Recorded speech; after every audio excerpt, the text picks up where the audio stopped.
وبه نستعين وهو خير المعين. صلى الله على سيدنا محمد وآله الطاهرين. اللهم صل على محمد وآل محمد. ولایت فقی، ولایت فقاہت و عدالت، کتاب آیت اللہ العظمی جوادی عامری حافظہ اللہ تعالیٰ کی آپ کی خدمت میں پیش کی جا رہی تھی۔ فصل سوم پہ ہم تھے۔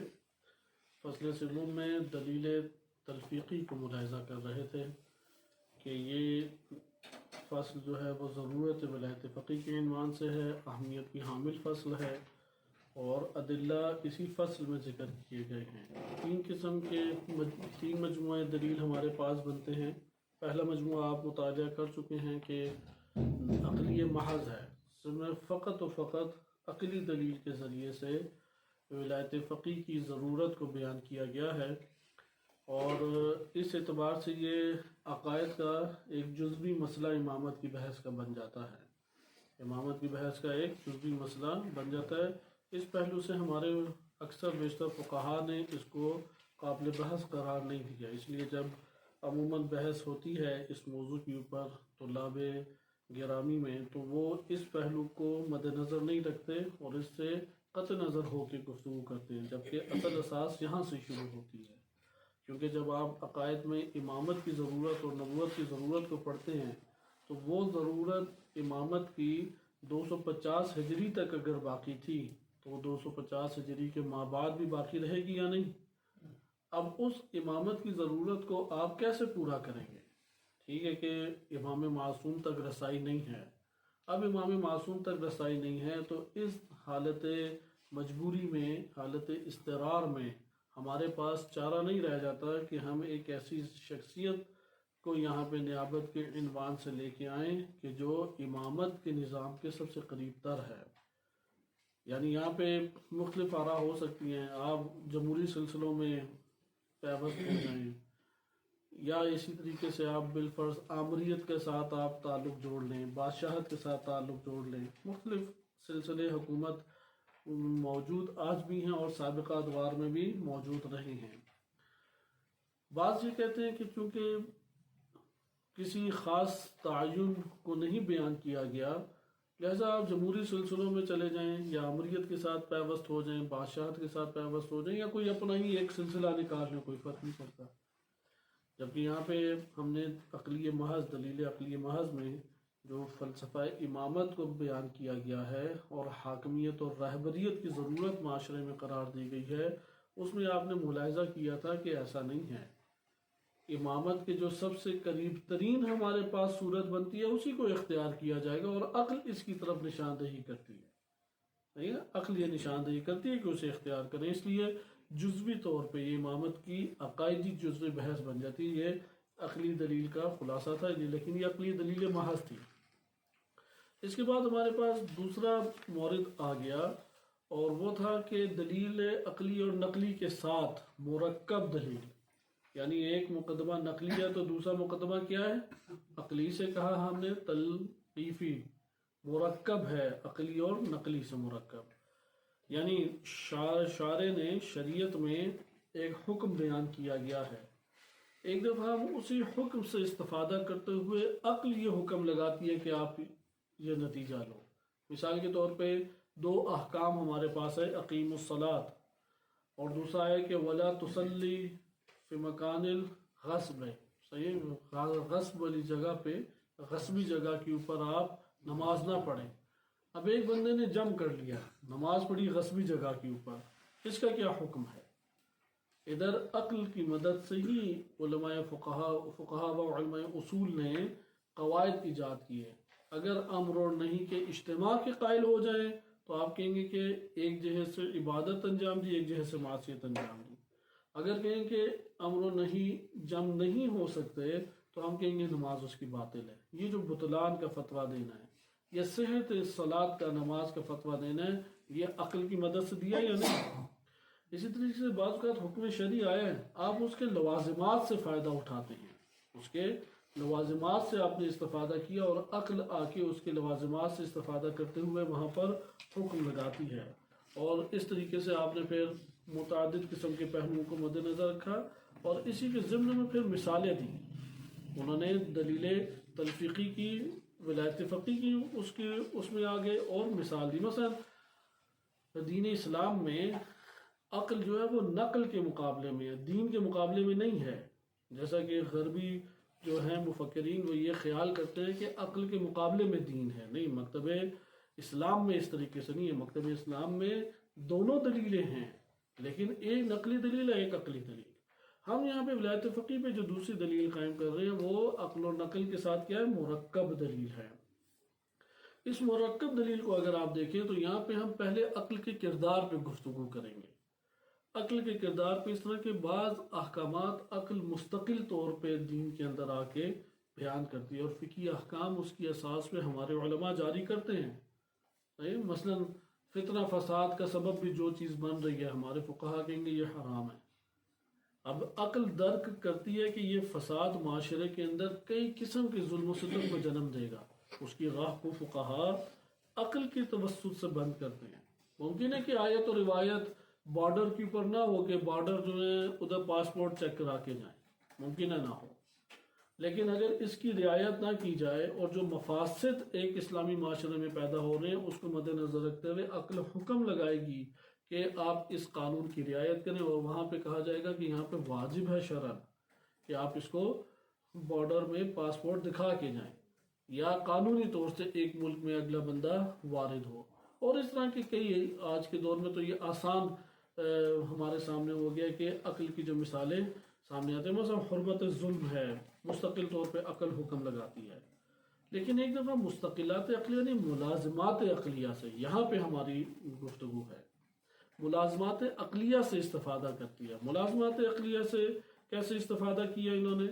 مثلا قرآن کی آیت ہے کہ وَلَا تَقُلْ لَهُمَا اُف، انہیں اف تک نہ کہو. تو یہاں سے انہوں نے کس چیز کا استفادہ کیا؟ اگر اف نہیں کہا تو یقیناً بے درجہ اولا مارنا جو ہے وہ حرام ہوگا. عقل نے آ کے کہا کہ اگر اتنا درجہ، اتنا قلیل درجہ بھی معاف نہیں ہے تو اسی اوپر کے درجات معاف ہوں گے انسان کو، تو یقیناً بے درجہ اولا معاف نہیں ہوں گے نا. یہ عقل نے ملازمات سے استفادہ کیا. آپ مفہوم مخالف، مفہوم موافق، اس کے عنوان سے اصول فقہ میں یہ مباحث کو پڑھتے بھی ہیں. مفاہیم کی بحث ہے، مفہوم جو ہے وہ قابل استفادہ ہے یا نہیں.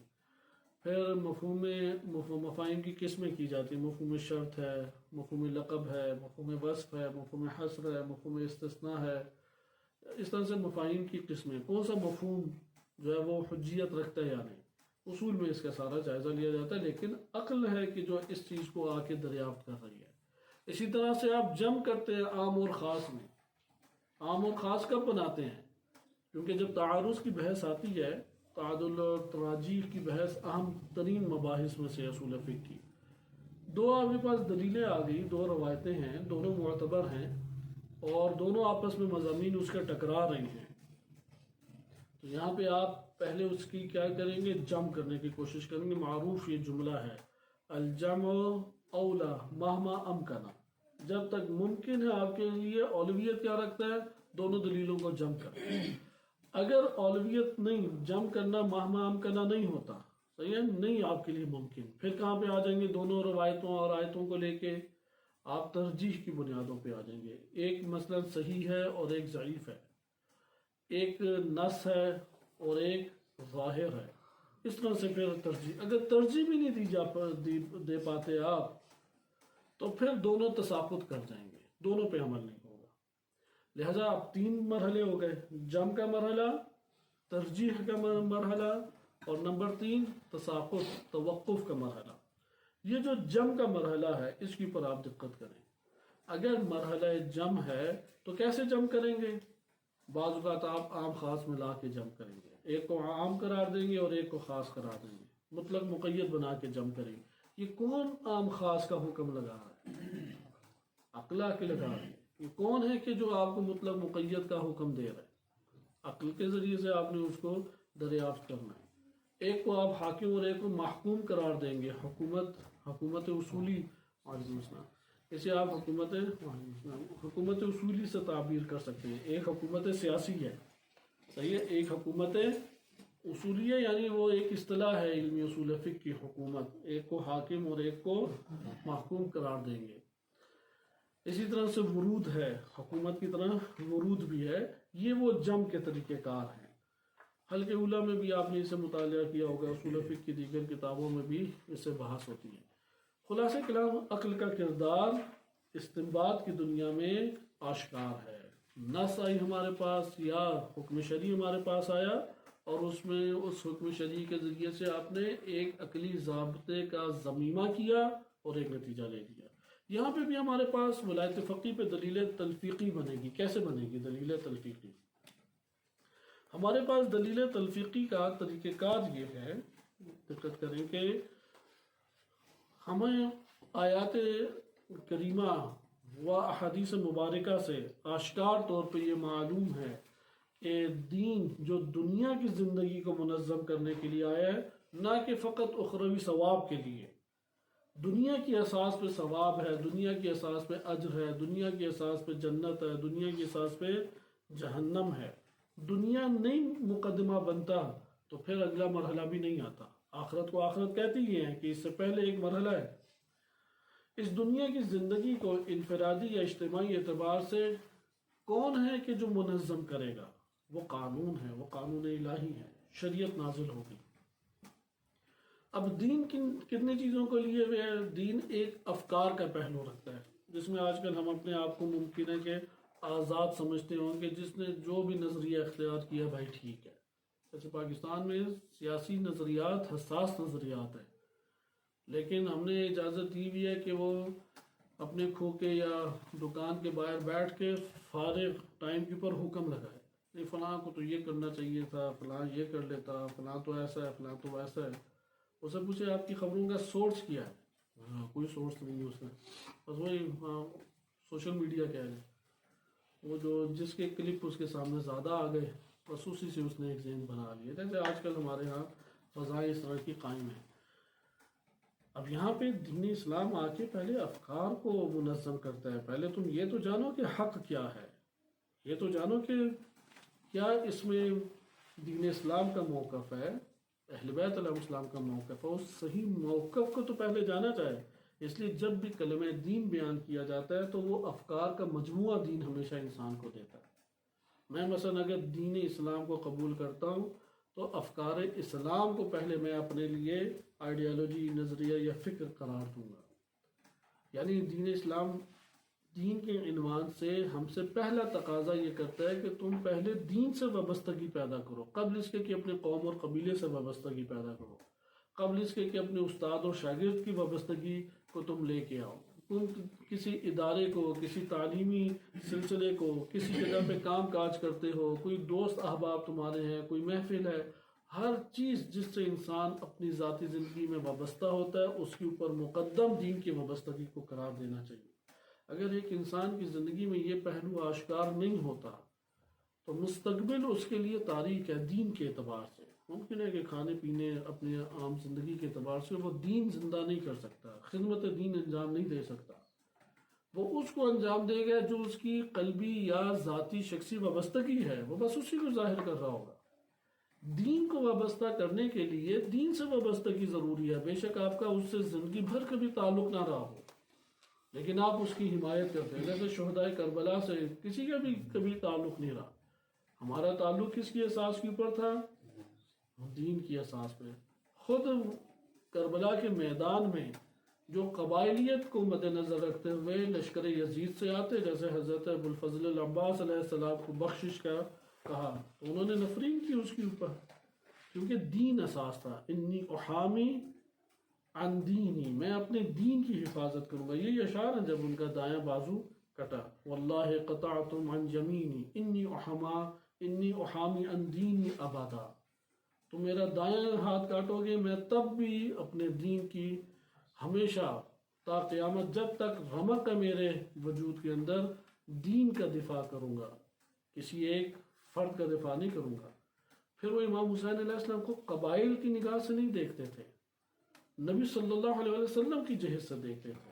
اگلا شعر بھی حضرت ابوالفضل عباس کا یہی ہے کہ میں رسول کے جو نواسے ہیں ان کا دفاع کرتا رہوں گا۔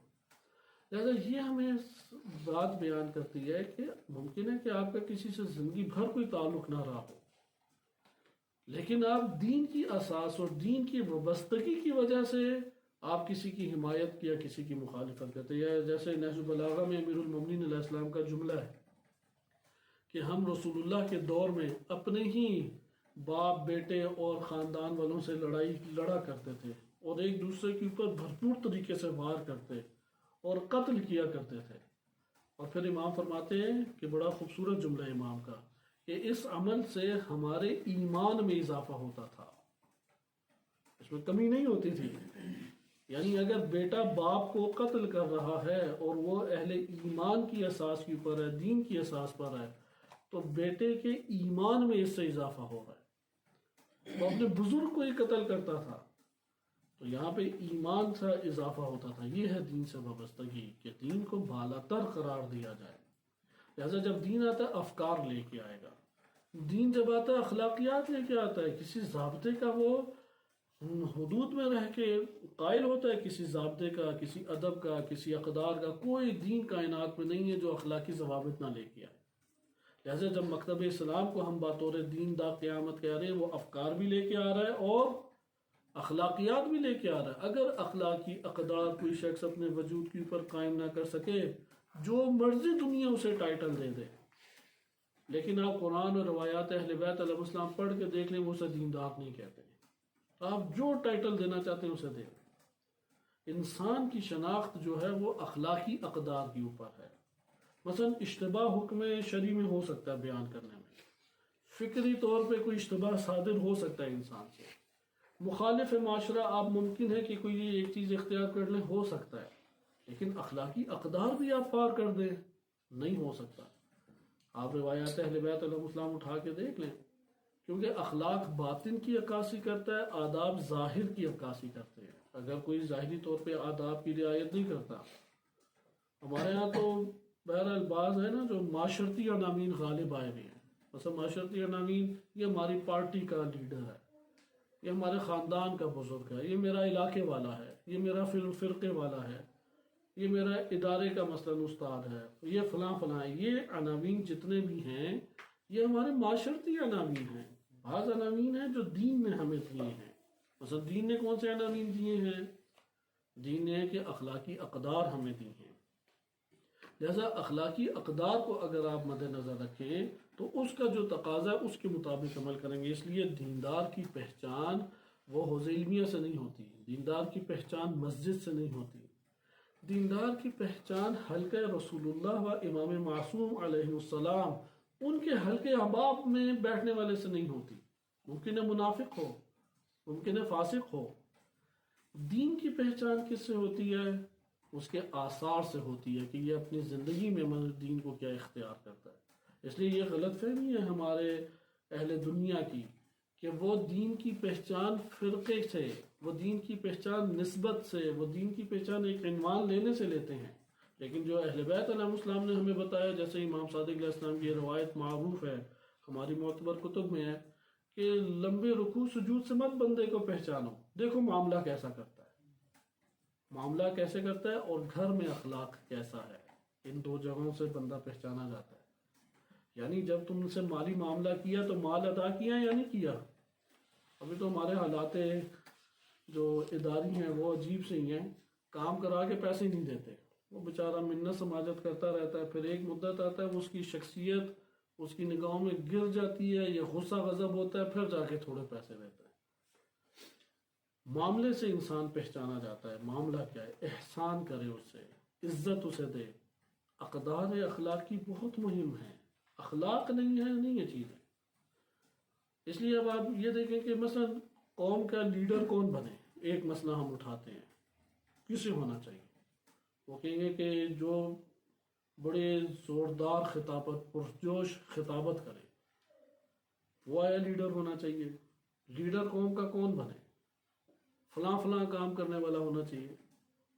یا لیڈر میں بھی اخلاقی افکار کے ہمراہ، البتہ اگر فکر میں انحراف پایا جاتا نہیں بن سکتا ہمارا لیڈر. اخلاقی اقدار کا مالک نہیں ہے، فکر محکم ہے، لیڈر نہیں بن سکتا، کسی جگہ دنیا میں نہیں بن سکتا. یہ جو وزیر امریکہ کا گزرا وزیر داخلہ یا وزیر دفاع تھا، ہاں، اس نے کی اس میں جنسی بہرہ روی کا شکار ہوا، کیونکہ دفتر میں بند ہے، سگریٹ پینا، قہوے شاوے پینا، یعنی یہ جو کافی ہے، اور جنسی بہرہ روی انجام دینا، وہ شیاطین اور ملحدین میں بھی بند ہے دفتر کے ٹائم پہ۔ اس نے وہاں پہ جنسی بہرہ روی انجام دی، بدنام ہو کے باہر نکل آیا۔ انہوں نے کہا یہ ہمارا لیڈر نہیں بن سکتا اس میں، لیکن ہمارے یہاں وہ جملے بھی پڑھاتا رہتا ہے، اس کے پیچھے بھی لوگ نعرے لگاتے رہتے ہیں، اسے سب کچھ مانتے بھی رہتے ہیں، آپ وہ جو مرضی کر لے۔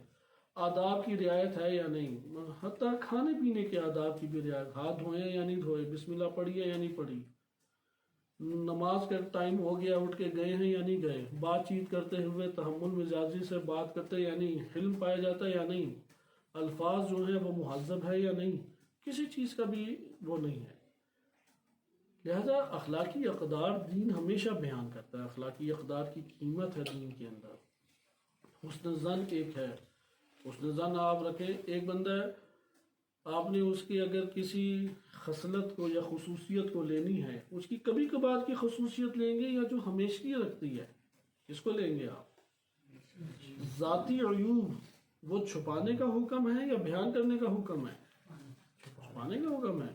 انسان کی زبانی لغزشیں ہو ہی جاتی ہیں، مثلا قرآن پڑھ رہے ہیں صحیح طریقے سے نہیں پڑھا گیا، صحیح ہے، مشرکین تھا وہ مومنین نہیں پڑھنے لگ گیا ادھر، تو آپ وہ پکڑ لیں، لطیفے بن سکتے ہیں ادھر، ایسا ہوتا ہے بہت زیادہ ہے، صحیح ہے۔ انی مثلا کلمات ہوں کہ لم اکن من المشرکین، اوکے، لم اکن من المؤمنین، خطا ہوگی اس سے، آپ کہیں گے اس کو خوب آپ اچھال دیں، وائرل کریں، پھر کہیں کہ یار قرآن تو پڑھنا آنا چاہیے نا، ادھر ہے، ادھر قوم میں ایسے ہمارے مباحث کثیر ہیں۔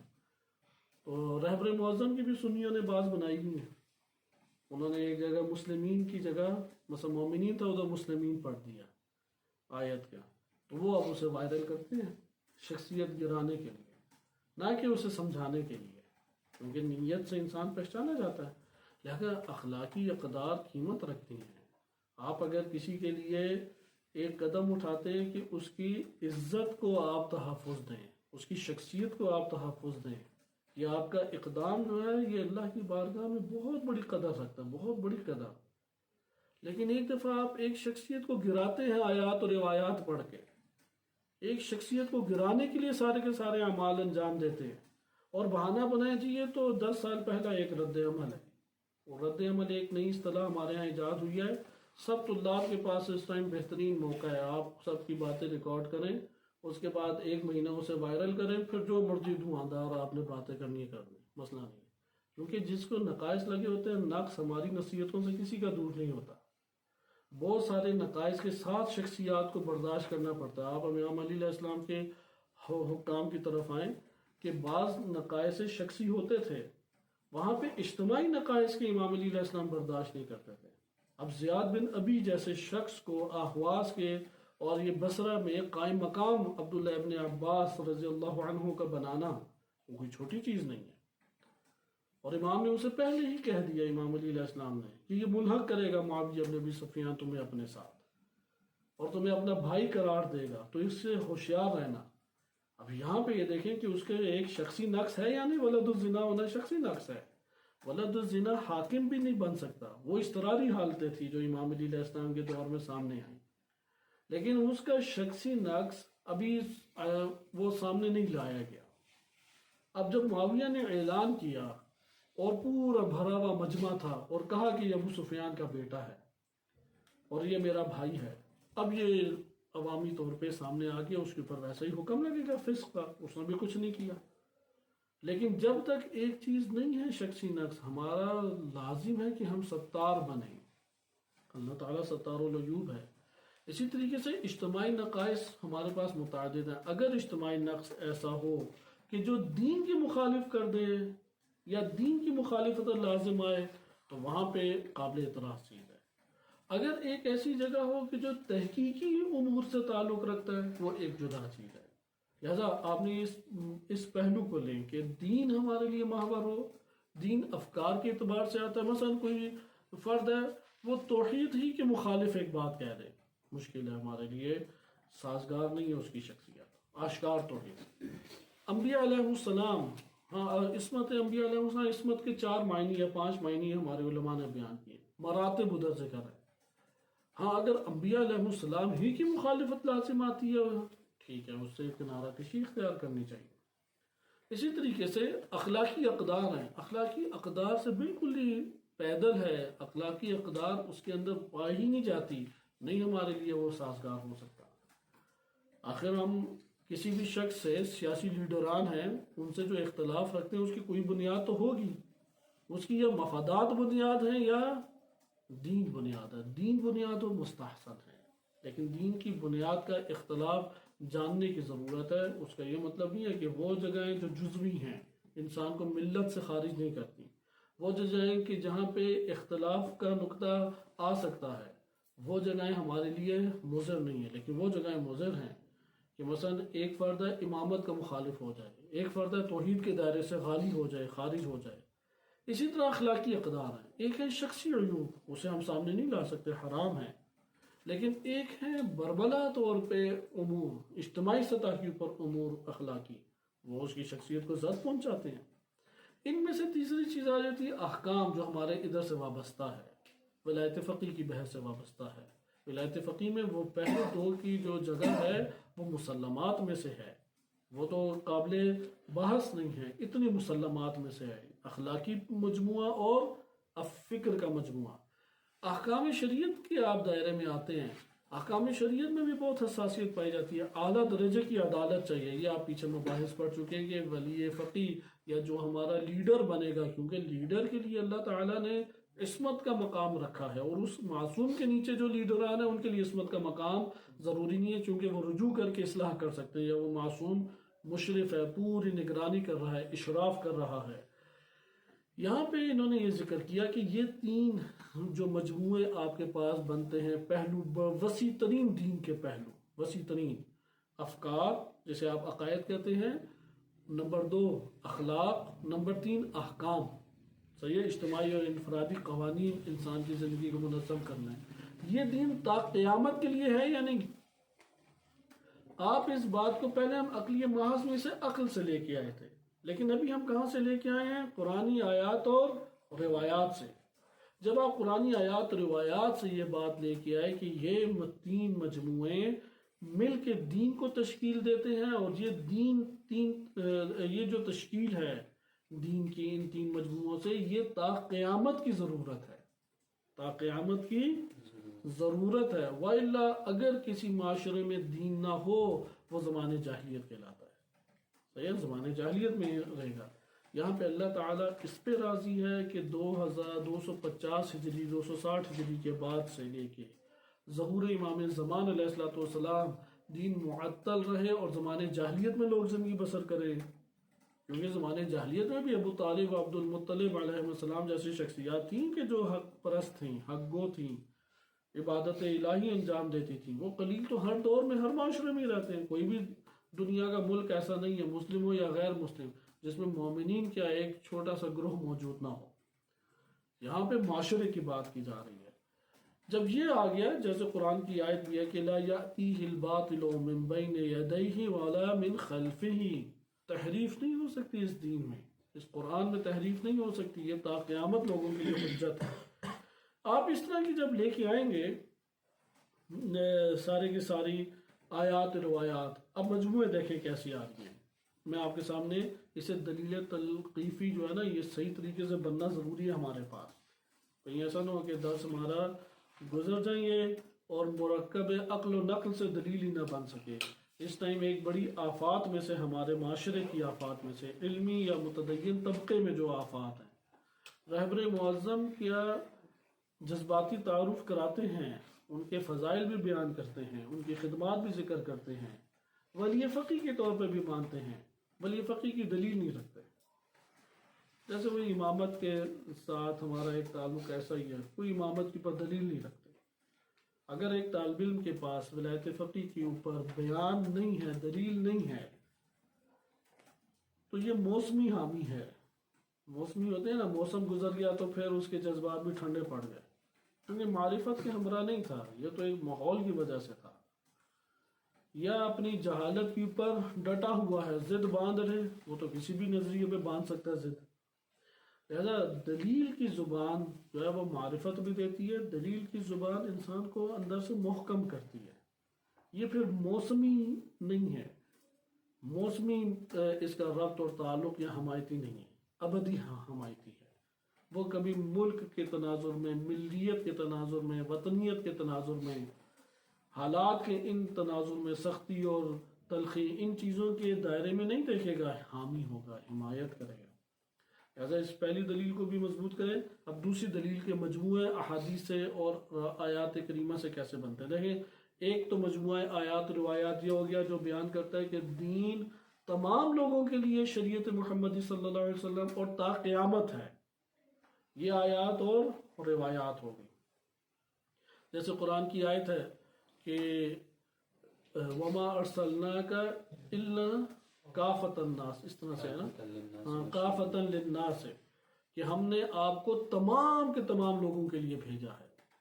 ہمارے علماء متکلم و عقائد نے اس آیت سے استفادہ کیا ہے کہ بقیہ انبیاء محدود خطوں کے لیے تھے نبی اور رسول۔ حضرت عیسیٰ علیہ السلام کی جو شریعت تھی وہ انہی کے خطوں کے لیے تھی۔ حضرت موسیٰ علیہ السلام کی شریعت ایک دور کے لیے تھی اور خاص خطوں کے لیے تھی، لیکن نبی صلی اللہ علیہ وسلم کی شریعت اور ان کی ہستی کافۃ للناس، تمام کے تمام لوگوں کے لیے ہے، چاہے حال ہو اور مستقبل ہو، تا قیامت کے لیے ہے۔ یہ ایک مجموعہ آیات اور روایات بن گیا۔ دوسرا مجموعہ آپ دیکھتے ہیں کہ دین اسلام نے آیات اور روایات میں حکم دیا ہے کہ حج کرو۔ حج کرنا چاہیے یا نہیں، یا معطل کر دیں؟ حج کا تعین کون کرے؟ یعنی بعض امور امام سے وابستہ تھے، مثلا پہلی کے چاند کا اعلان امام نے کرنا ہے۔ ادھر امام سے مراد فقط امام معصوم ہوں گے یا امیر الحج ہے؟ ابھی یہ بحث انشاءاللہ ابھی دیکھتے ہیں اسے۔ انہوں نے 6 مثالیں دی ہیں، ان 6 مثالوں میں آپ دیکھیں۔ بہرحال ایک مجموعہ ہمارے پاس کیا آ گیا، اجتماعی عبادات۔ اس کا نام کیا رکھ دیں؟ اجتماعی عبادات۔ اور اجتماعی عبادات میں اس کو کس کی طرف رجوع کیا جائے؟ تعین کے لیے۔ اجتماعی عبادات میں تعین کے لیے کس کی طرف رجوع کیا جائے؟ تو ادھر ہمارے پاس یہ مجموعہ آگے بتائے گا کہ غیبت امام زمان علیہ السلام میں اجتماعی جو ہمارے پاس عبادات ہیں وہ ہونی چاہیے یا نہیں ہونی چاہیے۔ ابھی بھی نجف سے بعض ہیں، اردو میں ایک طویل تحریر لکھی گئی جس کے اوپر یہ ثابت کرنے کی کوشش کیا کہ امام علی علیہ السلام کے دور میں بھی انہوں نے جمعہ نہیں پڑھایا۔ یہ کہاں سے اجتماعی جمعے شروع ہو گئے؟ کسی امام نے کبھی جمعہ نہیں پڑھایا، یہ ولایت فقیہ کے نام پر بدعتیں شروع کر دی ہیں انہوں نے۔ اجتماعی عبادات کا غیبت امام زمان علیہ السلام میں انکار۔ حج کا بھی اسی طرح، کہاں قافلے لے کے امام گئے؟ خود ہو کے آ جاتے تھے۔ تو یہ کیوں قافلے لے کے جاتے ہیں؟ کیوں اتنا شور مچاتے ہیں؟ کیوں فلسفے حج کے بیان کر رہے ہیں؟ حج کی عبادت کا انکار۔ حوض علمیہ سے بعض اوقات ایسی چیزیں نکلتی ہیں، اہل علم ہی ایسی بات لکھ سکتا ہے نا۔ ایک واقعہ لے کے آئے گا امام علی علیہ السلام کی۔ امام علی علیہ السلام کا 5 سالہ دور ہمارے پاس جو پہنچا اس میں ہر عمل امام کا ہمارے سامنے آشکار کیا گیا۔ ہر عمل اس نے کہا چلو بہت زیادہ ہوا، امام علی علیہ السلام نے پڑھا دی۔ امام حسن مجتبیٰ علیہ السلام نے کہاں 10 سال پڑھی تھی؟ امام حسین علیہ السلام نے 20 سال کہاں نماز جمعہ پڑھی؟ اب وہ جمعے کا انکار، فلاں، اب انکار پہ انکار اس چیز کا۔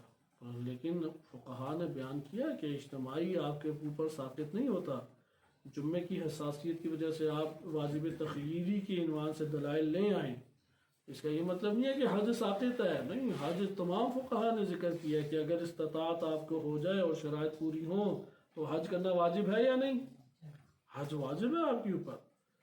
آپ اس کے لیے رجوع کس کی طرف کریں گے؟ ان احکام کو جاننے کے لیے۔ یہ جو اجتماعی عبادات ہے ان کے احکام کو جاننے کے لیے اور بعض موضوعات کے تعین کے لیے، جیسے چاند نکلا یا نہیں نکلا۔ چاند نکلے گا تو حج کا مہینہ شروع ہوگا کہ آپ حج کر سکیں نا۔ تو اس کے تعین کے لیے رجوع آپ جس شخصیت کی طرف کریں گے وہ امام ہے۔ اور آج کے دور میں کون ہے؟ اگر آپ کے کوئی بھی نہیں ہے، عقل آ کے کہے گی کہ ہونا چاہیے، تقلید کا جو نظام ہمارے ہاں بنا ہے وہ اسی دلائل کے اوپر بنا ہے. نقلی دلائل بھی ہیں اس کے، لیکن عقل نے آ کے نشاندہی کی ہے. جیسے بعض ہیں نادان ہمارے ہاں افراد کہ جو باہر کے ممالک میں منتقل ہو کے انہی کے کفار مشرکین کے اشاروں کے اوپر مکتب تشیع کی جڑوں کو کھوکھلا کرنا چاہتے ہیں اور اس نظام کو گرانے کی کوششیں کرتے ہیں. تقلید کا انکار، ولایت فقیہ کا انکار، فلاں فلاں چیز، ہر اجتماعی چیز کا انکار، کیونکہ نوالے خود وہ کھا رہے ہیں اور دوسروں کا آرڈر اسے یہ ہے کہ تخریب کریں. لہٰذا یہاں پہ دوسرا جو آیات روایات کا ہمارے پاس مجموعہ بنتا ہے، یہ جو آپ مضامین لے کے آئیں گے، یہ شریعت نے ہمیں مضامین دیے ہیں کہ حج کی عبادت کس نوعیت کی ہے اور اس کے حکام کیا ہیں. لیکن اس مسئلے میں رجوع کرنا جو ہے عقل کہے گی کہ اگر امام نہیں ہے تو اہل علم کی طرف رجوع کرو جو شرائط رکھتا ہے. ہر اہل علم بھی نہیں، جو جامع شرائط ہے، جن کی شرائط کا ہمیں دین ہی سے استنباط ہوتا ہے، وہ دین سے استنباط بھی ایک عقل و شعور والے فرد نہیں کیا ہے. لہذا دوسرا مجموعہ ہمارے پاس کون سا آ گیا؟ ابھی آپ مجموعے پر، چونکہ دلیل عقلی اور نقلی کی ترکیب ہے، تو آپ پہلے نقلی مجموعے تو لے کے آئیں جس کے اوپر عقل نے آ کے نتائج لینے ہیں. لہذا دوسرا مجموعہ یہ مجموعی عبادات آ گئی. تیسرا مجموعہ آپ کے پاس آ گیا حدود و تعزیرات. آیا 260 ہجری کے بعد سے لے کے روز ظہور امام زمان علیہ السلام تک حدود الہیہ معطل رہیں گی. یعنی زانی زنا کرے تو زنا کی حد جاری نہ ہو، قاتل قتل کرے تو قتل کی حد جاری نہ ہو، چور چوری کرے تو چوری کی حد جاری نہ ہو. یہ مکتب تشیع اللہ اور اس کے رسول اور امام کا فیصلہ ہے. یا یہ ہے کہ نہیں، استطاعت پیدا کرو اور اس کو جاری کرنے کی کوشش کرو. اجرا ہونی چاہیے، حدود و تعزیرات اجرا ہونی چاہیے. چونکہ معاشرے میں آئے روز کا یہ والا مسئلہ ہے کہ ایکسیڈنٹ ہو گیا، بندہ مر گیا، قتل اشتباہ ہے. یہ اشتباہی صورت میں قتل ہو جائے، کیا ہے حکم؟ کسی نے کسی کا حق کھا لیا، اب جبران کیسے کریں؟ جبران کا طریقہ کار کوئی ہے یا نہیں؟ اب معطل ہے. جی ظہور امام زمان علیہ السلام پہ دیکھیں گے، یہاں پہ مضامین آ کے کہتے ہیں کہ جس طرح سے یہ حدود اور تعزیرات اور دیگر حقوق جو وابستہ تھے حقوق الناس سے، اس کے احکام جس طرح 260 ہجری میں ضروری تھے بیان کرنا اور جاری کرنا، اس کی ضرورت ظہور امام زمان علیہ السلام تک بے درجہ اولا موجود ہے، کیونکہ وسیع سے وسیع تر آبادیاں ہو رہی ہیں. یہ تیسرا مجموعہ آ جاتا ہے کہ جس میں بیان ہے کہ فلاں کی فلاں حد ہے، فلاں کی فلاں تعزیر جاری ہوگی، فلاں نے فلاں حق دیا جائے گا. درست ہے؟ یہ تیسرا مجموعہ احادیث کا آ گیا. وسائل الشیعہ میں باقاعدہ ابواب ان چیزوں پہ بنے ہیں. چوتھا مجموعہ ہمارے پاس آتا ہے احادیث مبارکہ کا. یہ بھی ساری نقلی دلیلیں لے کے آ رہے ہیں، جس کے ساتھ ملحق عقلی دلیل کریں گے تو ولایت فقیہ پہ دلیل بنے گی، وإلا نہیں بنے گی. ابھی ایک حصہ بیان کیا جا رہا ہے. چوتھا مجموعہ ہے کہ دفاع کا. اگر کوئی ہمارے اموال کو اور ہمارے ناموس کو اور جان کے دشمن ہو کے حملہ کر دے، اس سے دفاع واجب ہے یا نہیں؟ یا دفاع کرنا لازم نہیں ہے؟ مثلا کوئی ہمارے ملک کے اوپر حملہ کر دے، اسلامی معاشرہ شیعہ سنی سے ہٹ کے، جیسے پاکستان ایک اسلامی ملک ہے اور اسلامی معاشرہ ہے، اس کے اوپر اگر کوئی حملہ کر دے تو دفاع واجب ہے ہمارے اوپر. تو یہاں پہ جو دفاع کیا جائے گا، دفاع کے لیے انسان کا اب دفاع روایات اور احادیث وارد ہیں. جہاد کے عنوان سے ہمارے پاس قرآنی آیات بھی وارد ہوئی ہیں. آپ اس جہاد کے امر میں غنیمت ہے، قیدی پکڑا گیا، دیگر احکام جاری ہوں گے، کس کی طرف رجوع کریں گے حل کے لیے؟ یہ ایک اس ٹائم بڑا مسئلہ ہے، خصوصاً خود اہل سنت میں بڑا مسئلہ ہے. داعشی ہیں، جبہت النصرہ ہیں، الفتح والے، یہ سارے آپس میں جھگڑے ان مسائل میں. آیا غنیمت کا مال، کیونکہ غنیمت کا مال جو ہے وہ پہلے جمع ہوتا ہے پھر تقسیم ہوتا ہے. کس کے پاس جمع ہو؟ حاکم کون ہے جس کے پاس جمع ہو؟ ابھی تو امام معصوم غیبت میں ہے. اب کیا کریں جو جنگی مال پکڑا گیا؟ اب جو جنگی قیدی پکڑا گیا، اس کا فیصلہ کون کرے گا؟ حدود کون بیان کرے گا کہ اتنی حد تک تم دفاع کرو، اس سے آگے نہیں بڑھنا، اور فلاں فلاں تم نے عمل نہیں انجام؟ کون فیصلہ کرے گا؟ اگر امام معصوم کی ذمہ داری تھی، یہاں پہ عقل آ کے کہے گی کہ حاکم ہونا چاہیے، عقل آ کے کہے گی کہ کوئی یہ کام کرے، وَإِلَّا تو قتل و غارت مٹ جائے گی. بس یہ جو چوتھا مجموعہ ہے. پانچواں مجموعہ جن کے اموال استعمال نہیں کر سکتے، مجنون ہیں، مفلس ہیں، محجور ہیں، ان کے اموال کو کون استعمال کرے گا؟ گمشدہ مال ہے، کون ہے اس کا والی وارث؟ یتیموں اور بیواؤں کا والی وارث کون ہے؟ یہ جو ہمارے پاس نقلی اور روائی مضامین آتے ہیں، اس جگہ پہ روایات ساری خاموش ہیں، کیونکہ یہ سب وظیفے روایات کے مطابق کون انجام دے رہا ہے؟ امام معصوم۔ اب یہاں پہ دو ہی نتائج لے سکتے ہیں، چونکہ غیبت میں امام معصوم علیہ السلام ہے، لہذا آپ 5 6 میں نے ابھی 4 آپ کی خدمت میں بیان کیے، 2 اور کتاب میں ذکر ہیں کہ وہ بھی پڑھیں گے۔ آپ 8 10 مجموعے لے کے آ جائیں، اجتماعی دنیا سے تعلق رکھتے ہیں یہ سارے مجموعے ہیں، یہ ہمارے معاشرتی اور ریاستی مسائل سے تعلق رکھتے ہیں۔ یہاں پر امام معصوم نے تعین کیا ہے کہ اگر میں نہ ہوں تو کسی اور کی طرف رجوع کرو، یا نہیں کیا؟ کوئی تعین آپ کے پاس موجود نہیں ہے، سوائے چند روایات کے، اس میں بھی اختلاف ہے کہ صحیح سند ہیں یہاں پہ عقل آتی ہے، اور عقل آ کے جیسے اجتماع امر و نہی میں عقل نے صحت نماز اور بطلان نماز کا فتویٰ جاری کیا، یا عقل نے آ کے لا تقل لہما اف میں مارنا پیٹنے کی حرمت کا استفادہ کیا، عقل آ کے یہاں پہ بھی وجوب اور حرمت کی بات کرتی ہے۔ عقل آ کے یہ کہے گی کہ حج کے مسائل میں تعین کے لیے تم مرجع ایک ہونا چاہیے جس کی طرف رجوع کرو، ضابطہ آ کے بیان کرے گی، کہے گی کہ اس کو زندہ کرنا، مسا عقل آ کے حد عقل یہ کہے گی کہ حدود و تعزیرات جاری ہونے چاہیے، فساد ورنہ پھیلتے چلا جائے گا، مجرم کو سزا دو، قاتل کو پکڑ کے واقعی سزا ملنی چاہیے، کرپشن کرنے والا، خیانت کرنے والا گرفتار ہونا چاہیے، لہذا عقل آ کے یہ والی باتیں کرے گی۔ یہ جب عقل آئے تو یہاں پہ عقل پھر بیان کرے کہ یہ تو نہیں حدود و تعزیرات بلا وجہ جاری ہو سکتی ہیں، ضروری ہے کہ حکومت ہو، ضروری ہے کہ طاقت ہو، ضروری ہے کہ عدالت ہو۔ یہ ضرورت کون ہمیں بیان کر رہی ہے؟ عقل آ کے بیان کر رہی ہے۔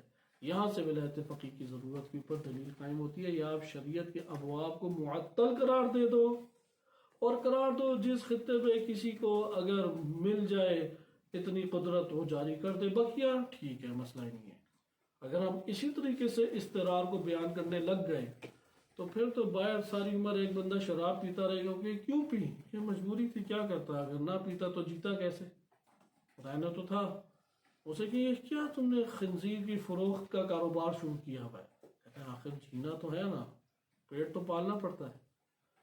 اگر اس طرح استقرار شروع کر دیں جیسے بعض اس طرح سے بیان کرتے ہیں، اس کے نقض میں ولایت فقیہ کی جگہ عدم ضرورت کو بیان کرنے کے لیے یہ مجموعے ٹھیک ہے روایات میں ہیں، اب امام معصوم نہیں ہے تو اگر کسی کی استطاعت میں تو ٹھیک ہے کر دے، استطاعت میں نہیں ہے تو نہ کرے۔ یہ کیا روایت یہ آپ کو بیان کر رہی ہے، استطاعت میں نہیں ہے بیان نہ کرے، تو پھر تو ہر کوئی اپنا ایک بہانہ بنا کے لے آئے گا، یعنی وہ انفرادیت کی طرف لے کے آنا چاہتے ہیں، دین اسلام اجتماعی طرف لے کے آنا چاہتا ہے۔ جو ولایت فقیہ سے بھاگتے ہیں وہ دین ہر شخص کا ذاتی مسئلہ قرار دے دینا چاہتے ہیں، جو ولایت فقیہ کی طرف بلاتے ہیں وہ دین معاشروں کا مسئلہ قرار دیتا ہے کہ معاشروں کی ہدایت اور رہنمائی کے لیے آیا ہے۔ یہ فرق ہمارے سامنے آشکار ہو جاتا ہے۔ لہذا اب آئے ہم ان مجموعوں کو پڑھتے ہیں۔ ان مجموعوں میں پہلا حج تھا، اس کا کچھ حساب گزشتہ درس میں پڑھ چکے ہیں کہ حج ایک زوال ناپذیر ایک عبادت ہے اسلام میں، اور ہر فقیہ مستطیع کے لیے فج عمیق، قرآن کی یہ اصطلاحات ہیں، آیات ہیں، دور دراز علاقوں سے انسان آئے اور حج کی عبادت کو انجام دے، اجتماعی ایک عبادت ہے۔ یہاں پہ استنباط عقلی کا مظہر دیکھیں، ولایت فقیہ کی ضرورت بھی ادھر سے آشکار ہوتی ہے۔ امام علیہ السلام کی ایک روایت تو آپ پڑھ چکے، ایک اور حدیث ہے الکافی میں، صرف امام کے حج کیا امام نے اور ان کے ہمراہ اسماعیل بن علی تھے، تو اسماعیل بن علی جو ہے لوگوں کے ساتھ ان کا سنہ 40 و 100 140 ہجری میں تھا، یہ انہوں نے حج کیا۔ فسقط ابو عبداللہ عن بغلتہ، امام صادق علیہ السلام اپنے خچر سے نیچے اترے، فوقف علیہ اسماعیل، اسماعیل کے پاس آئے اور کھڑے ہوئے، ٹھہرے اس کے پاس، اور پھر امام علیہ السلام نے یہ فرمایا صرف اسماعیل یہ بات جان لو، تمہیں یہ راز معلوم ہونا چاہیے، فَإِنَّ الْإِمَامَ لَا يَقِفُ، امام کہیں پہ بھی رکتا نہیں ہے، لا یقف، کیا مراد لا یقف سے؟ یہاں پر جو امام ہے، یعنی دیکھو حج تمہارے لیے کبھی بھی ملتوی نہیں ہوگا، یہ یاد رکھو۔ اگر چاند کا مسئلہ پیش آ جائے، اب ہزاروں لوگ تو جا کے حجاز کے صحرا میں چاند نہیں دیکھیں گے نا، چند افراد جائیں گے، اختلاف ہو گیا ان چند افراد میں، کہاں رجوع کریں؟ جیسے پاکستان میں اختلاف ہو جاتا ہے، بعض بڑی بڑی دوربینوں سے دیکھتے ہیں اور بعض دوربینوں کے بغیر دیکھتے ہیں، جو دوربینوں سے دیکھ رہے ہیں تو کوئی آ کے ان کی یہ بھموں کو صحیح کر دیتا ہے، پھر چاند غائب ہو جاتا ہے، وہ ایک بال سامنے آیا ہوتا ہے، وہی چاند نظر آ رہا ہوتا ہے۔ اور جو دور سے اپنی ذاتی آنکھوں سے دیکھتے ہیں تو ساری دنیا حیران ہے، انہیں نظر کیسے آ گیا، دوربینوں سے تو نظر نہیں آیا۔ بہرحال اختلاف پڑھ کے کہاں رجوع کریں ہم؟ کوئی تو ہونا چاہیے نا۔ حج کا آغاز نہیں ہو سکے گا اگر پہلی حج کا دن معین نہ ہو جائے کہ یہ رؤیت الحلال ہے۔ ہلال کا تعین کے لیے امام کا وظیفہ ہے۔ ادھر پھر خود آیت اللہ جوادی عاملی حافظہ اللہ تعالیٰ نے بھی لکھا کہ امیر حج ہے کہ وہ والی ہے، اس کو یہ ولایت ہے کہ وہ اس چیز کا اعلان کرے۔ لہذا اس جگہ پہ مورد حج میں مثال ہمارے پاس کیا ہے کہ امام، یہاں پہ کلمہ امام اس جگہ پہ تحقیق تعین کر رہا ہے کہ یہ وظیفہ ہمیشہ چلتا رہے گا، یہ وظیفہ ہر علاقے میں کوئی نہ کوئی انجام دے اور وہ اس عنوان سے معین ہونا چاہیے۔ اور کیونکہ آپ یہ دیکھیں نا، اگر حج انجام نہ دے تو اجتماعی طور پہ ایک حرام عمل انجام پا جائے گا۔ حرمت سے بچانا، واجب کو ادا کرنا کس پر موقوف ہے؟ ایک شخص کے اوپر موقوف ہے جس کی طرف رجوع کیا جائے۔ غیبت امام زمان علیہ السلام میں عقل کہتی ہے کہ ہونا چاہیے، پھر عقل یہ بھی کہتی ہے کہ کن شرائط کا ہونا چاہیے، عقل آ کے بتائے گی۔ یہ ہمارے پاس پہلا مجموعہ تھا۔ دوسرا مجموعہ تیزی سے دیکھیں، حدود و تعزیرات کا ہے۔ حدود و تعزیرات بہت واضح ہمارے پاس چونکہ مفہوم ہے، اور اس میں عقل فوراً یہ حکم لگاتی ہے کہ اگر آپ سزا مجرم کو نہیں دیتے تو یہ پورے معاشرے کو فاسد کرنے والی بات ہے۔ یہ تجربہ آپ یہ حدود و تعزیرات کا جاری نہ کرنا، یعنی اسلامی قوانین کے مطابق سزاؤں کا جاری نہ کرنا، اگر اسے ملتوی کر دیا جائے، اس کا تجربہ آپ اپنے گھر میں یا چھوٹے سے ادارے میں بھی دیکھ سکتے ہیں۔ مثلا آپ اپنے گھر میں دیکھیں، بڑی سے بڑی ایک بچہ خطا کرتا ہے، آپ اسے کچھ بھی نہیں کہتے، وہ اور باغی ہو جائے گا یا سمجھ جائے گا؟ وہاں پہ اصلاً گھر میں کسی ایک بندے کو رہنے نہیں دے گا، ایک فرد کو بھی رہنے مستقبل میں نہیں دے گا۔ لیکن اس کی سزا آپ قرار دے دے، پہلی دفعہ جب ماں کی اس نے بے حرمتی کی، اسی ٹائم اس کو نصیحت کی ہوتی اور سرزنش سختی سے کی ہوتی، تو پھر آئندہ آنے والے مواقع کم ہو جاتے یا بڑھ جاتے؟ یقیناً کم ہو جاتے۔ ہم یہ نہیں کہتے ختم ہو جاتے، دوبارہ وہ موقع آتا، لیکن اس میں جرأت نہ پیدا ہوتی، ادھر تربیت اس کی ہو جاتی۔ سزائیں جاری کرنے کا فلسفہ بہت آیا ہے۔ آپ ایک ادارے کے اندر چھوڑ دیں، یا نماز پڑھتے ہیں یا نہیں پڑھتے، کیونکہ آج کل اداروں کے ہے اسلامی ادارہ، لیکن اسلامی ادارے میں ضابطہ اس کا اپنا ہی چلتا ہے۔ کہتے ہیں یار ہم کتابیں نشر کرنے کے لیے بیٹھے، نمازیں قائم کرنے کے لیے تھوڑی بیٹھے ہیں، ہمارا وظیفہ وہ چھاپنا ہے کتابیں، ہم نے تو فلاں ٹائپنگ کرنی ہے بس جی، ہم نے یہ تھوڑی ادھر یہ والے کام کرنے ہیں۔ اسے کہ بھائی اسلامی ادارہ ہے، اسلامی ادارہ ہے تو قرآن کی آیت نہیں تم نے پڑھی کہ ان مکناہم فی الارض، اگر ہم زمین پہ انہیں تمکین دیں، قدرت دیں، تو سب سے پہلے وہ کیا کریں گے وہاں پہ؟ اقام الصلاۃ، نماز کو وہ قائم کریں گے وہاں پہ۔ یعنی اس سے اس مفہوم کی آیت واضح ہے۔ یہ بات ہمیں بیان کرتی ہے اگر آپ مسلمان ہیں، آپ گھر آباد کرتے ہیں، تو سب سے پہلے گھر میں کس چیز کو اقامہ کریں؟ نماز کو۔ نبی صلی اللہ علیہ وسلم کی سیرت میں تو یہی تھی نا، شریعت اور نبوت کا اعلان بعد میں ہوا، پہلے نماز قائم کی معاشرے میں۔ جب ہجرت کی تو مدینہ میں ریاست جب بنائی تو سب سے پہلی چیز کیا بنائی؟ اسکول بنایا یا مسجد بنائی؟ یہ پل بنایا یا مسجد بنائی؟ کتابیں چھاپی یا مسجد بنائی؟ لہذا نماز کا اقامہ یہ پورے معاشرے کی اقامہ صلاۃ جو ہے وہ بنیاد ہے. لہذا حساس ہونا چاہیے اگر ادارہ آپ کے ہاتھ میں کہ بھائی تم اقامہ صلاۃ نہیں کرتے تو کون سا دین تم نے نشر کرنا ہے؟ ادھر تو نشر نہیں کر سکتے. یہ جو میرے پاس چند میٹر کی جگہ ہے میں ادھر تو دین کو نشر کرنے میں کامیاب نہیں ہوں، بایا کہاں کرنا ہے؟ لہذا حدود و تعزیرات اور سرزنش کہ ادھر تعزیرات کا باب نہیں ہے، اگرچہ سرزنش کا باب ہے، نصیحت کا باب ہے. آپ نہیں کر سکتے تو کہاں پہ آپ کریں گے؟ لہذا حدود و تعزیرات کی بحث کو ہم ادھر ترک کرتے ہیں، کیونکہ حدود و تعزیرات کو جاری کرنے کے لیے قدرت چاہیے. قدرت کا عقل کہتی ہے کہ قادر ہونے کے لیے آپ کو ادارہ چاہیے، ایسا ادارہ چاہیے کہ جو پورے کے پورے معاشرے پہ حاکم ہو، اور حاکم اداروں کا ہونا حکومت کے بغیر ممکن نہیں. ایک بڑا اشتباہ ہمارے معاشروں میں جو ہے کہ وہ ادارے کو اور نظام کو ایک ہی چیز سمجھتے ہیں. نظام اداروں پہ آ کے حاکم ہوتا ہے. مثلا آپ پاکستان جائیں، وہاں پہ آپ نے اپنی موٹر بائک نکلوانے کے لیے پولیس میں رپورٹ درج کرا دی تو آج کل انقلابی ایک حلقہ بن چکا ہے، وہ آپ کو تانوں سے ہی کھا جائے گا. کہتے ہیں نا اتنا بلڈ پریشر ہائی کرے گا کہ وہ اس کو ہارٹ اٹیک ہو گیا، کیونکہ طاغوت کے پاس چلے گئے، تم طاغوت سے اپنا مطلب نکلوا لیا تم نے. تو آپ وہاں پہ کہیں بھائی میں نظام کو طاغوت کہہ رہا ہوں، اداروں کے میں تھوڑی مخالف ہوں. ادارہ تو بازو کی مانند ہے نا. میں تو نظام جو آتا ہے وہ آپ کی عقل جس طرح غالب ہے، شہوت جیسے غالب ہے، اس کی مانند ہے. یہ جسم تو نہیں، آپ بازو تو نہیں اپنا کاٹیں گے نا، ٹانگ تھوڑی کاٹ دیں گے.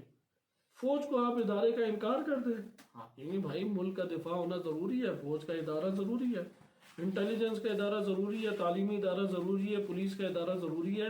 ان اداروں پہ جو بیٹھے، ان اداروں پہ جو حاکم نظام ہے اور نظام میں جو حاکم ہے، میرا اختلاف اس سے ہے، میرا اختلاف تو ادارے سے نہیں ہے. یہ ایک بہت بڑا، کیونکہ بے شعور قوم سے ہر کوئی اپنا مطلب نکلوا سکتا ہے. اس کے لیے زرداری بھی کافی ہے، بلاول بھی کافی ہے. اس کے لیے کوئی پڑھا لکھا ہونا ضروری نہیں ہے. اس کے لیے کوئی سیاسی تجربہ رکھنا بھی ضروری نہیں ہے. اس کے لیے یہ افراد بھی آ کے ہمارے پاس دینی اور مذہبی افراد سے اپنے فائدے اٹھا کے لے کے چلے جائیں گے. اس کے لیے کوئی بہت بڑا فیلسوف ہونا ضروری نہیں ہے. پڑھا لکھا، بالکل ہی پڑھا لکھا ہونا نہیں، جنگ جیل میں جس کی ایک مدت گزری ہو وہ بھی آ کے فائدہ اٹھا کے لے کے چلا جائے گا، کیونکہ ایک ہی سطح کے اوپر ان کے سیاسی امور چل رہے ہیں. یہاں پہ ضروری کیا ہے؟ قومی جب بے شعوری ہو تو یہ صورتحال ہوتی ہے. آپ نے یا علی مدد کا نعرہ لگائے، جیسے بلاول صاحب یہ زرداری وغیرہ آتے ہیں، قدیم سے پاکستان میں چل رہا ہے کہ نعرہ حیدری یہ لگا دیتے تھے تو شیعہ ووٹ ڈالتے تھے. تو بلاول صاحب ادھر آئے ہیں، ایران میں حرم امام رضا علیہ السلام میں ہاتھ باندھ کے نماز پڑھی ہے. لیکن جب مورد آئے گا الیکشن میں، آپ کتنے ہمارے متدین طبقہ جو دیندار طبقہ ہے وہ اس کے شیعہ ہونے کے دیکھیں کتنے قصیدے پڑھیں گے اور آپ کو باور کرائیں گے. یہی حال ابھی دیکھیں پی ٹی آئی میں ہے، وہ نعرے لگا دیں. نعرہ کس نے لگانا ہے؟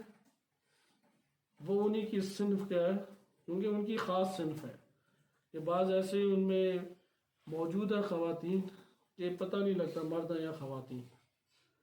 کیونکہ ایک تو بیٹھی وہ مردوں میں ہے، کھڑی بھی مردوں میں ہے، انداز بھی مردوں والا ہے، اور پھر دقیق جو افراد ہیں وہ بتاتے ہیں کہ نہیں نہیں یہ ہے صنف نازک سے ہی تعلق رکھتی ہے. ایسے بے حجاب اور بد کردار افراد نعرہ حیدری لگاتے ہیں. اس نعرہ حیدری کے پیچھے وہی ہے کہ جس طرح سے عمرو بن عاص نے نعرہ لگایا قرآن کا، اس کی مراد قرآن تھی، اس کی مراد سازش تھی. لہذا شیعہ دھوکہ نہیں کھانا چاہیے کہ یہ جو شعار بلند کر رہا ہے، اس شعار کے پیچھے امام علی علیہ السلام نہیں ہے، اس کے مد نظر امامت مد نظر نہیں ہے، للہیت مد نظر نہیں ہے، اس کے پیچھے فائدہ اٹھانے. دیکھو آؤ مل کے رش کو بڑھاؤ، اور مل کے ایک مجمع کو تشکیل دو. یہ لغت سمجھنی چاہیے اگر باشعور ہو انسان. لہٰذا یہاں پہ بھی یہی ہے، حدود و تعزیرات کے اگر آپ باب میں آئیں تو یہاں پہ عقل آ کے کہتی ہے کہ ادارہ ہونا چاہیے. ادارہ، اس ادارے کے اوپر حاکم ہونا چاہیے، ولایت فقیہ تک پہنچائے گا. آپ اس کے اوپر غور کریں تو، کیونکہ اداروں کی مثال جسم کے اعضاء کی سی ہے، ہر عضو کام کرتا ہے. نظام اور ادارے میں فرق ہے. ویسے تو یہ ساری کی ساری چیزیں باہم تشکیل دیتی ہیں، ایک ریاست ہے، ایک آبادی ہے، یہ باہم مل کے چیزوں کو تشکیل دیتی ہیں، لیکن آپ جب علمی مباحث کرتے ہیں تو الگ الگ مطالعہ کرتے ہیں. جیسے انسان کا جسم اور روح دونوں مرکب ہو تو انسان ہے، لیکن ایک علم ہے کہ جو انسانی جسم کو اسٹڈی کر رہا ہے، ایک علم انسانی روح کو مد نظر رکھے ہوئے، ایک انفرادی زندگی کو، ایک اجتماعی زندگی کو. اسی طریقے سے یہاں پہ بھی ہے، نظام کو آپ توجہ سے دیکھیں. یہ والا مسئلہ پاکستان میں جو پروپیگنڈے کیے جاتے ہیں اس میں واقعی یہ سوچنا چاہیے کہ کیا ذہنیت ہم معاشرے کی ایک دوسرے کے اختلاف کے ساتھ بڑھا دیتے ہیں. آپ اختلاف کے ساتھ اگر تخریبی افکار کو تشکیل دینے لگ جائیں کہ آپ نے کیونکہ دوسرے کو گرانا ہے اس لیے نظام اور ادارے میں فرق نہیں کر کے دکھانا. ہاں، ادارے کے اندر بھی دین اسلام کا پہلا حکم یہی ہے کہ ان اداروں کے اندر بھی اگر تمہارے توسط سے تواغیت کی قوت ہوتی ہے تو تم اداروں سے کنارہ کشی کرو، سوائے اس کے کہ وہ جو ایک استثنائی صورت احادیث نے بیان کی ہے اس کے تحت تم ایک ادارے کے ساتھ تعلق قائم کر سکتے. لیکن ادارے میں اور نظام میں فرق ہے. ادارے کے اوپر نظام غلبہ پیدا کرتا ہے اور نظام جو ہے وہ حکمرانوں کو جنم دیتا ہے. نظام اسلامی جیسے آئے گا، جیسے ڈیموکریسی ہے، وہ اگر سسٹم بن کے آئے تمام اداروں کے اوپر تو وہ آپ کو سسٹم بتائے گا ڈیموکریسی کا کہ حاکم تم نے کیسے آ کے اوپر معین کرنا ہے. مثلا چیف آف آرمی سٹاف کون بنے گا، چیف جسٹس کون بنے گا، وزیر اعظم کون بنے گا، یہ ڈیموکریسی کا سسٹم آ کے آپ کو بتائے گا. لہذا حاکم اور نظام کا گہرا تعلق ہے. یہ دونوں مل کے پھر اداروں کے اوپر قابض ہوتے ہیں، حاکم ہوتے ہیں اور اداروں کو استعمال کر کے معاشروں کو چلاتے ہیں. حدود و تعزیرات میں آپ ادارے کے ذریعے سے ولایت فقیہ تک پہنچ رہے ہیں. جیسے آتے ہیں نا معلول سے علت کی طرف آپ جاتے ہیں، اداروں کے ذریعے. حدود و تعزیرات روایات نے کہا جاری ہونی چاہیے، اجرا ہونا چاہیے. اجرا کرنے کے لیے قدرت چاہیے، قدرت کے لیے ادارہ چاہیے. ادارہ جو ہے وہ پھر اوپر نظام سے متاثر ہوتا ہے. وہ قائل ہی نہیں ہے نظام اسلامی کا تو وہ ادارہ یہ اجرا کرے گا حدود و قیود؟ وہ تو نہیں کرے گا. ایسا نظام اسلامی ہوگا، حاکم ہوگا، یہاں سے اجرا کا عمل جاری ہوگا. اس لیے ولایت فقیہ پہ دلیل بنتی ہے. تیسرا یہ ہمارے پاس ہے اموال. اموال کو ایک جگہ کا ستون، ایک ریاست کو ایک فرد کی مانند بنانا. مثلا پاکستان ایک شخص ہے، ایک شخص کا نام ہے پاکستان، جس کا آپ سر کہہ لیں شمال ہے، جس کی ٹانگیں کہہ لیں بلوچستان ہے، جس کا دل کہہ لیں پنجاب ہے، بازو کہہ لیں مثلا سندھ ہے. بالفرض ایک شخص ہے، اس کے اندر ہزاروں، جیسے ہمارے جسم میں کتنے سیلز ہیں، بہت سارے سیلز ہیں یا نہیں، یہ ساری آبادی کو سیل بنا دیں. یہ جو شخص ہمارے پاس ہے پاکستان کے نام سے، یہ کھڑا کب ہوگا؟ جب اس کے کمر کے مہروں میں گیپ نہ ہو. ایسا ہی ہے نا؟ اگر کمر کے مہروں میں گیپ آ جائے پاکستان رہے گا یا نہیں رہے گا، یا بیٹھ جائے گا؟ دو میں سے نا، نہیں رہے گا یا رہے گا لیکن بیٹھ جائے گا. بیٹھ جائے گا. یہ دین اسلام نے الفاظ قرآن کریم میں استعمال کیے. وَلَا تُؤْتُوا السُّفَهَاءَ، سفہاء کو مت دو. کیا نہ دو؟ اموالکم. یہ ابھی کسی نے سوال کیا تھا، ہمارے ایک عزیز ہے، وہ ہمیشہ مجھ سے قرض لیتے اور بھاری قرض لیتے ہیں، پھر واپس نہیں کرتے، پھر کچھ مدت کے بعد قرض لیتے، ایسی منت سماجت کرتے ہیں، پھر واپس نہیں کرتے، اور پیسہ بھی بھاتے ہیں قرض لے کے. اچھا اب وہ دوبارہ مطالبہ کر رہے ہیں میں قرض دوں یا نہ دوں. انہوں نے کہا کہ اس کی تھوڑی سی عقل استعمال کریں تو آپ کو خود جواب مل جائے گا. یہ تو کوئی سوال نہیں ہے کہ کسی ایسے فرد کے، ایک تو اسے مانگنے کی عادت کہ استعمال جو ہے وہ استعمال کے تحت نہیں لیتا. نمبر 2، وہ لے کے مال کو بہار آیا آپ کے پاس. قرآن واضح طور پہ کہتا ہے اسے مال نہ دو. مال دینے کے لیے منت سماجت کرنے والے کو مال نہیں دیا جاتا. مال کے خرچ کرنے کے لیے دین اسلام نے بہت سخت احکام رکھے ہیں. وَلَا تُؤْتُوا السُّفَهَاءَ، اگر احمق ہے، نادان ہے، جسے کوئی مال کی قیمت کا نہیں پتا، آپ نے دیے تھے نان نفقہ کے لیے اور اس نے خرچ کر دیے بالفرض اسٹیشنری کے اوپر سارے پیسے، آپ کہیں گے یہ نہیں، عقل مند نہیں ہے. وَلَا تُؤْتُوا السُّفَهَاءَ أَمْوَالَكُمْ، اپنے اموال نادانوں کو مت دو. الَّتِي جَعَلَ اللَّهُ لَكُمْ قِيَامًا، جو اللہ نے تمہارے لیے کیوں مال قرار دیے؟ تاکہ کھڑے ہو جاؤ. اگر مال نہیں ہے تو بیٹھ جائے گا, اگر مال نہ ہو تو ریاست بیٹھ جائے گی. ایران اس ٹائم اسی کے اوپر ہے, کھڑا ہونے لگتا ہے پھر اگلا دبا دیتا ہے, پھر کھڑا ہونے لگتا ہے پھر ادھر یہ کشمکش چل رہی ہے, یہ کھڑے ہونے کی کوششوں میں ہے. اور پاکستان کی حالت آپ کو پتہ ہے, وہ بیٹھ کے لیٹنے کے ابھی چکروں میں آتا جا رہا ہے کہ اب بیٹھنے کے بعد لیٹ جائیں, کیونکہ وہ مانگتا ہی ہے نا باہر سے, جو خود کھڑا نہیں ہوتا وہی مانگتا ہے. یہ بہت ایک اہم نقطہ ہے جو خود اس درس تفسیر میں آیت اللہ جوادی عاملی کے بندہ حقی کو اس میں شامل ہونے کی توفیق عنایت ہوئی. اس میں انہوں نے 30 منٹ صرف اسی بات کے اوپر بولا. یہ آغاز تھا, آج سے 7 سال یا 6 سال پرانی بات ہے. اقتصادی جو ہجوم بیرونی ممالک سے ایران کے اوپر تحریم کی صورت میں تب تھا, تو انہوں نے اسی کے اوپر انہوں نے کہا یہ 2 آیات پڑھی, ایک یہی آیت پڑھی اور پھر اس کا تشریح تفصیلی کی کہ ایران میں ہم کھڑے نہیں ہو سکیں گے اگر خود اقتصاد کو, رہبر معظم نے کہا تھا نا اقتصاد داخلی کا, مسلسل وہ یہ بات بیان کریں اقتصاد داخلی کے اوپر. تو انہوں نے کہا اگر آپ نہیں کھڑے ہوں گے تو قیام نہیں کر سکتا معاشرہ. افکار اچھے, قربانیاں دیں, شہداء ہیں, مراجع ادھر موجود ہیں, مراکز علمی بنے ہوئے, سب خوبیاں ٹھیک آپ کے پاس, قیام نہیں کر سکتے آپ.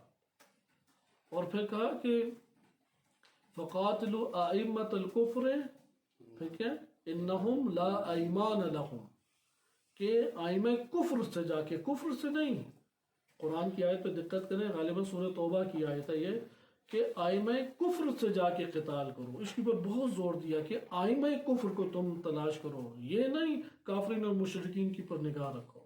یہ فساد سارا آئمہ کفر کی طرف سے آ رہا ہے. اور جب دیکھو گے یہ معاہدے پورا نہیں کرتے تو پھر قتال کا حکم ہے. یہ وہی تب ہے جب روحانی صاحب توافق کرنے کے چکروں میں تھے, تو تب تازہ توافق کی زمین ہموار کی جا رہی تھی. تو انہوں نے یہ کہا کہ جب سابقہ تمہیں معلوم ہے کہ وہ معاہدوں پہ عمل نہیں کرتے تو اب معاہدہ نہیں ہے, اب قتال تمہارا حکم بنتا ہے. تو یہ ہمارے لیے بھی حکم ہے, حتیٰ کہ ہر گھرانے کے لیے حکم ہے, صرف ایک شخص کے نہیں. بائنوانے جو خانوادے اپنے آباد کیے ہوئے ہیں انہوں نے اپنے گھرانے کا خرچ چلانا ہے. خرچ چلانے کے لیے وہ کانفیڈنس اور خود اعتمادی سے کہیں کہ ہاں میں کماتا ہوں, ہاں میں اپنے خانوادے کا نانب کا پورا کرنے کے لیے تو دو کرتا ہوں.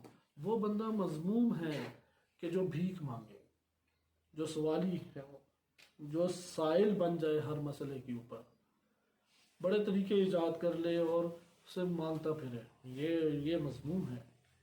جو خودداری سے اپنے ہی دائرے میں رہ کے قناعت سے زندگی بسر کرتا ہے یہ باخوب ہے. اس لیے اس طرف آپ توجہ رکھیں کہ بیرونی ممالک سے ہمارا عالمی سطح کے اوپر فقیرانہ تعارف, ابھی چند دوستان آئے ہوئے تھے, وہ کہتے ہیں کہ ہم کیونکہ کئی عرصے سے ایران آنے کے لیے کوششیں کر رہے تھے تو ادھر بند تھے ویزے. کہتے ہیں میں کئی ممالک میں گیا ہوں, جس ملک میں گیا ہوں ایران سمیت, وہاں پہ ایک احساس مجھے ہوا ہے, پاکستانی کی عزت نہیں ہے. پاکستانی کی کوئی کسی ملک میں عزت نہیں, بھیڑ بکریوں کی طرح ہی نہیں رہتا. جب چاہو بند کر دو, جب چاہو ادھر کھڑا کر دو, جب چاہو ادھر لائن لگا دی. ریاست نے آپ کے لیے بولنا نہیں ہے, ریاست نے پشپنائی نہیں کرنی, اس نے کچھ کہنا نہیں ہے. تو یہ عالمی سطح کے اوپر یہ جو ہمارا بہکاری پن ہے اور بہکاری ہمارا تعارف ہے یہ اس جگہ تک پہنچ جاتی ہے. لہٰذا یہ اموال کے اعتبار سے تھا کہ ان اموال کو منظم کرو. پھر اموال کی تقسیم انہوں نے کی, انشاءاللہ اسے اگلے درس میں پڑھیں گے. ایک شخصی مال ہے, ہر شخص کا اپنا مال ہوتا ہے, اس کو بھی منظم کیا گیا ہے, آزاد نہیں ہے انسان. ایک عمومی مال ہے کہ جو آپ کو غنیمت کے طور پہ جنگوں سے حاصل ہوتا ہے. ایک آپ کے پاس دولتی مال ہے جو یہ انفال کے نام پہ دین اسلام نے بیان کیا ہے کہ یہ جو سرمایہ ہے, پہاڑوں میں معدن ہے, بہتے دریا ہیں, چشمے ہیں, بیابان ہیں, یہ سارے کے سارے انفال کے نام پہ امام معصوم کا حق شمار ہوتا ہے. اور چوتھا آپ کے پاس ہے حکومت دولت اسلامی کا مال, حکومتی مال, کہ یہاں پہ امام کا حصہ خاص ہوتا ہے, وہ نکالا جاتا ہے. ان اموال کو آج کے دور میں کیسے آپ منظم کریں گے, پھر اس کو انشاءاللہ تعالی بقیہ اگلے درس میں ملاحظہ کرتے ہیں. صلی اللہ علیہ سیدنا محمد و آلہ طاہرین.